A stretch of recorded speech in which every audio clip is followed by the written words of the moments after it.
How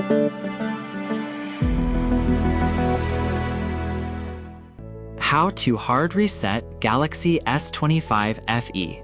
Step 1. Start by pressing and holding the volume down key and the power button at the same time until your device shuts down completely.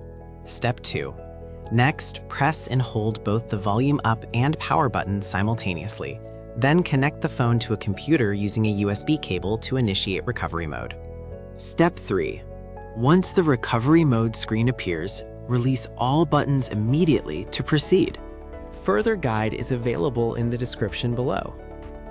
Since the remaining steps are technical and complex, we have detailed them in an external blog post.